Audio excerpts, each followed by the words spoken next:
Karena banyak orang yang belum kaya, kenapa? Merasa dirinya belum layak kaya. Coba deh teman-teman di rumah tes, taruh dada di tangan itu, lalu ngomong, orang kaya. Ngomong aja, saya orang kaya. Ada nggak penolakan? Ada nggak grek-grek-greknya?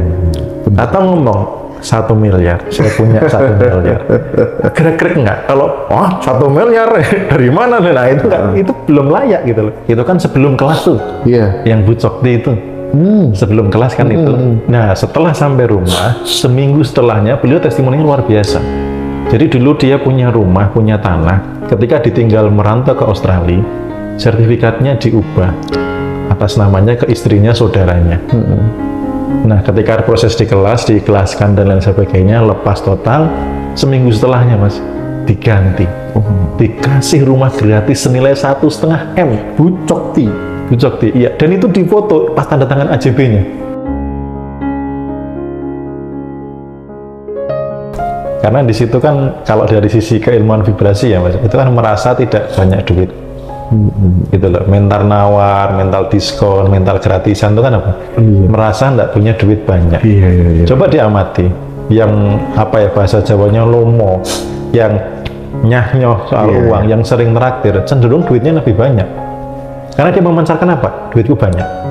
Walaupun pada saat traktir belum tentu loh mas, tetapi dia memancarkan. Kan hidup kan memantul dari apa yang dipancarkan. Jadi merasa punya banyak duit banyak. Kemarin saya juga. Tapi kan harus dipaksa kayak gitu. Iya. Kayak gitu harus dipaksa nggak? Harus. Saya contoh gini nih. Saya kalau sama temen-temen gitu ya. Hotel kita bayar 1.600.000 gitu ya. Hanya kita tempati 4 jam. 5 jam gitu. Kadang ya cek memang ya. tapi dengan seperti itu ternyata beneran dong. Iya. Kita bener-bener merasa oh iya harus sudah. Iya benar. Dapat kita itu feel makmurnya itu dapat gitu. Betul. Iya makanya kadang saya pun juga ada tantangan tersendiri. Coba nginep di hotel yang mewah gitu kan, yang bagus gitu. Ternyata mampu loh gitu. Jadi padahal duitnya juga ada, tapi kadang tuh kayak jaga jarak gitu. Nah ini nggak boleh nih gitu. Nah, kemarin mau beli sepatu gitu kan, saya tuh sudah lama pengen beli sepatu tuh di mall karena belum pernah sepanjang hidup. Ada kayak perasaan kayak dalam tanda kutip kayak nggak mampu beli di sana gitu. Akhirnya saya beranikan diri, saya ngomong sama istri saya mau beli sepatu di mall, pengen tahu rasanya gitu kan. Ya udah saya masuk. Saya nggak mau lihat harga, saya hanya mau lihat model yang cocok dan saya pakai nyaman. Udah gitu. Akhirnya setelah pakai juga vibes-nya naik. Wih, langsung mancar gitu. Iya. Langsung aku sudah layak kok gitu. Tuh. Nah, ada beberapa orang, ini bukan masalah punya duit atau nggak punya duit, tapi merasa layaknya. Gitu. Kalau duitnya masih sedikit, ya coba tantangan up-nya dikit lah. Tapi serius gitu. Saya dulu,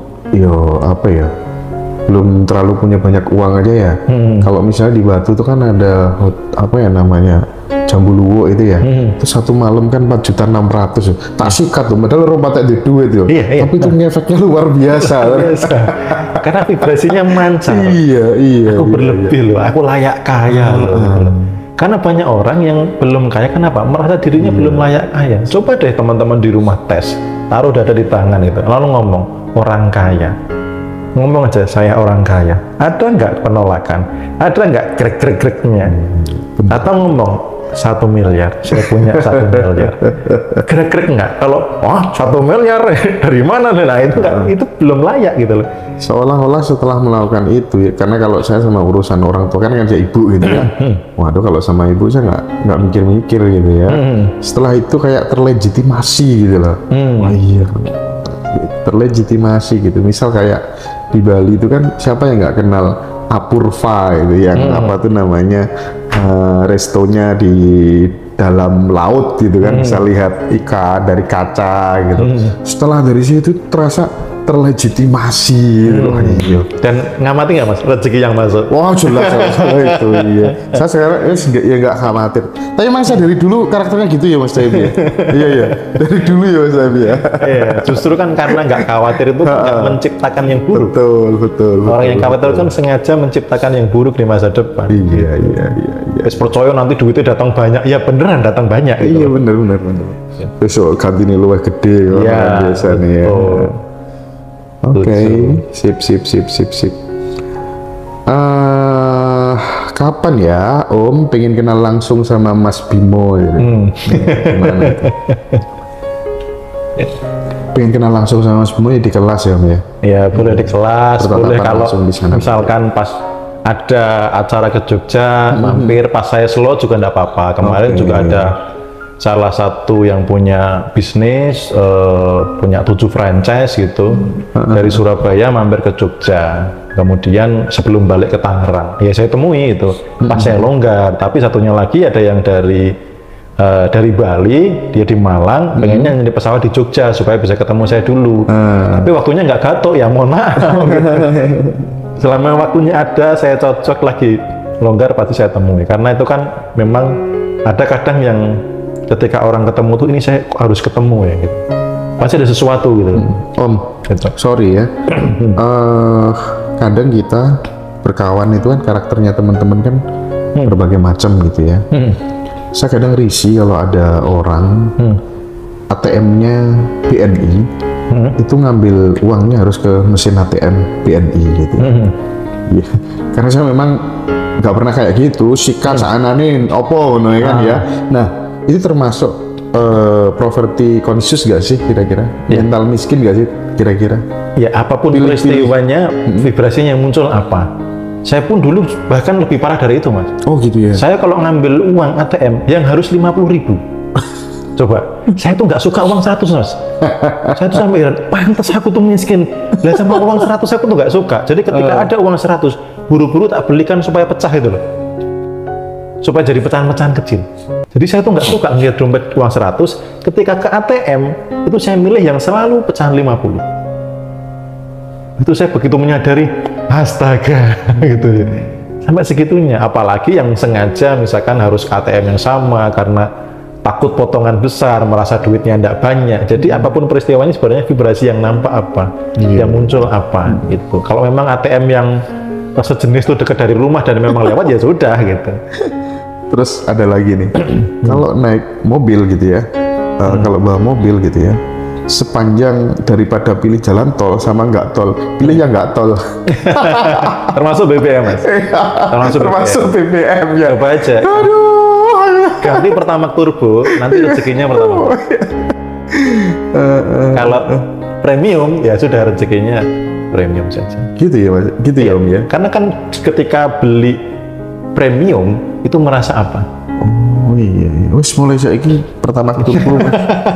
Ojo pertama. Jadi Mas, apa namanya? Saya tuh senang ya, kalau ke pom bensin itu ya, bukan dalam rangka sombong, tapi menjaga vibrasi. Ketika mobil-mobil harus ngantri di Pertalite. Iyalah. Saya karpet merah, non subsidi itu kan. Saya ngapain? Saya nggak ganggu uangnya pemerintah, saya mandiri. Gitu. Itu naik berarti. Iya. Ada tips yang simpel nggak supaya kemudian masa depan kita hidupnya ya berlimpah? Ada nggak? Ini dia tanya begitu. Putra Lawu. Amati cara menghabiskan waktu sepanjang hari. Oke. Jadi sepanjang hari sekarang, karena kan gini loh, kita sekarang itu kan hasil dari di masa lalu kita seperti apa. Besok aja akan jadi apa itu kan sekarang. Nah sekarang cara menghabiskan waktunya gimana? Apakah sibuk rebahan ya kan? Nggak menaikkan kualitas diri, nggak belajar ilmu baru, nggak baca buku, nggak bergaul dengan orang yang lebih kaya, ya akan jadi apa? Jadi tips sederhananya, amati caramu menghabiskan waktu sepanjang hari. Karena bedanya orang berhasil dengan orang gagal ya cara menghabiskan waktu. Oke. Masih banyak orang yang menghabiskan waktu dengan sia-sia, nongkrong pinggir jalan, ngerasani tanggane, ngomongin pemerintah dan sebagainya, dan itu dapat duit berapa sih, cuannya berapa sih gitu loh. Kalau itu dibuat-buat konten, bikin konten YouTube kah, konten TikTok kah, atau buat menghasilkan sebuah karya, bisa menghasilkan uang gitu. Oke. Jadi amati sepanjang hari itu menghabiskan waktunya dengan cara apa. Simple banget itu. Mau bahas apa ini Mas Hendra? Mau bahas caranya berkelimpahan ilmu dan kemakmuran. Tadi Mas Adi, sekarang Om Bimo, mantep ya. Wah itu saya banget. Terus gimana caranya doanya dengan realita uang yang dimiliki saat ini? Gimana itu Om? Ya kalau doa itu jangan melihat realitas saat ini. Karena doa itu fungsinya untuk menarik kehidupan yang diinginkan. Nah banyak orang tuh berdoa mengeluhkan realitas saat ini. Ya Allah ya Tuhan, gimana utangku banyak, terus ditagih tiap hari gitu. Nah itu narik seperti itu terus. Jadi kalau doa, abaikan kondisi saat ini.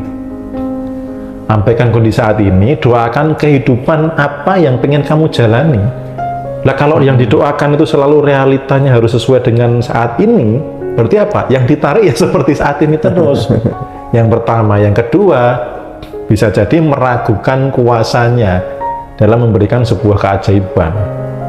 Kan Tuhan maha loh, maha membalikkan telapak tangan. Siapa tahu nanti ada yang menawarkan tanahnya, ya kan? Nanti kalau ada orang tolong dikabari yang mau nyari, ternyata nyambung dapat duit, ya kan nggak ada yang tahu. Kayak kemarin Mas Bimo mau ketemu Mas Hendra nggak? Ya saya pasti ketemu, nitip dong, gitu kan jadi rezeki juga. Oh iya, rezeki itu. Jadi doanya itu jangan kondisi saat ini, tapi kehidupan apa yang pengen dijalani. Tapi memang beda kok orang yang sudah settle sama belum itu ketika kemudian batin sesuatu, nge-create sesuatu itu beda banget ya. Ya, energi sudah batin saja semesta sudah melayani. Iya, banyak sekali. Baru batin saja, saya ada beberapa case bahkan masih anget banget gitu. Ini harusnya tidak begini, harusnya begini. Saya baru batin, semesta langsung kondisikan, tak tak tak tak tak tes. Wih, saya nggak nyangka loh bakalan begini gitu. Itu luar biasa sekali. Makanya kalau sudah settle itu belum sampai ritual doa yang sebenarnya, baru batin. Baru batin itu bisa terkabul. Itu baru, wah aku kok lupa ndak bawa ini, tiba-tiba ada yang ngasih. Harusnya ini bagusnya begini, tiba-tiba ada yang menyodorkan. Itu kisah realita, bukan dongeng ya. Saya mendapatkan kisah realita itu diri saya sendiri dan juga guru spiritual saya juga beberapa kali mengalami. Gitu. Oke. Pernah nggak di satu titik begitu menolong orang yang benar-benar membutuhkan sampai kemudian orang itu menangis sangat bahagia gitu? Ada nggak case seperti itu yang dialami? Ada banyak, beberapa banyak. Kemarin juga ada salah satu di kampung halaman saya, paling seneng itu memang di kampung ya, karena mereka banyak membutuhkan gitu. Jadi ada bansos. Waktu itu pernah bapak saya sempat jadi RT sampai saya minta untuk berhenti karena konflik bantuan dan sebagainya. Akhirnya ketika RT itu digantikan teman saya merasakan apa yang dirasakan bapak saya dulu. Saya ngomong, bro, ada nggak yang seharusnya dapat nggak dapat? Gitu. Oh ada, sudah mas, saya kasih tanpa warga harus tahu. Nggak usah di ini dari bagaimana, tolong dikasih. Ada juga saya datang ke sekolah itu, Bu, tolong carikan murid yang prestasi tapi kesulitan biaya. Ada mas, tapi sekian enggak apa-apa. Tapi tolong jangan kasih tahu, yang kasih saya. Itu benar-benar, wah supportnya ininya luar biasa. Bahkan dari gurunya pun benar-benar menyambutnya bantuan itu benar-benar luar biasa. Ini ada case menarik. Ini saya ngalamin sendiri sih, Om Bimo. Saya pernah ada peluang usaha gitu ya. Cuman royoan gitu. Ada yang pengen ngambil gitu lah ya. Saya 1 bulan bisa dapat 7 sampai 9 juta waktu itu. Sudahlah, kita nggak mau ribet, ya udah ambil aja daripada gegeran gitu ya. Betul. Oke, akhirnya tak lepas. Tapi nanti aku minta diganti 4-5 kali lipat gitu ya. Ternyata muncul yang baru, wah tidak hanya 4-5 kali lipat. Betul, kemarin saya juga sempat mundur dulu. Ada kasus kayak gitu ya? Ada. Om Bimo juga ya? Saya ada kasus bisnis yang berebut di sana, berebut lebih kepada sosoknya. Iya. Jadi pengen dikenalnya, pengen dipujinya dan sebagainya. Saya tarik mundur. Kemarin mas, saya dihubungi. Waktu ketemu, ini Pak Madiku ya. Jadi Pak Madiku ngomong, mas aku butuh kamu, kita berdiskusi. Habis itu disampaikan, aku pengen Mas Bimo garap project ini, dan 01-nya Mas Bimo gitu. Itu saya nggak nawarkan diri. Yang saya mundur dari yang sebelah sini, yang sebagai bukan 01, sebagai ya pensupport aja lah, karena programnya bagus. Di sini saya ditawarin untuk jadi 01-nya. Gitu. Digantikan lah. Di situ saya mengikhlaskan, udah langsung nolak gitu. Silahkan bersaing di sana, saya tak mundur dulu. Semuanya gitu. Teman saya di depan rumah case-nya sama. Jadi dia kan arisan gitu ya.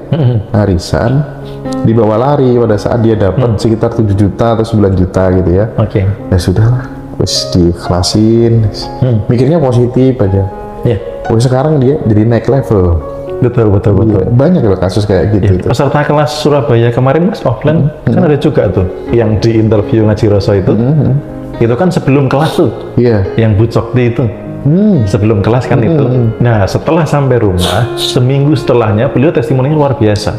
Jadi dulu dia punya rumah, punya tanah, ketika ditinggal merantau ke Australia, sertifikatnya diubah atas namanya ke istrinya saudaranya. Nah, ketika proses di kelas, diikhlaskan dan lain sebagainya, lepas total, seminggu setelahnya Mas, diganti. Dikasih rumah gratis senilai 1,5 M. Bucokti. Iya. Dan itu difoto pas tanda tangan AJB-nya. Itu sampai, wah, ini luar biasa. Keren, luar biasa. Iya.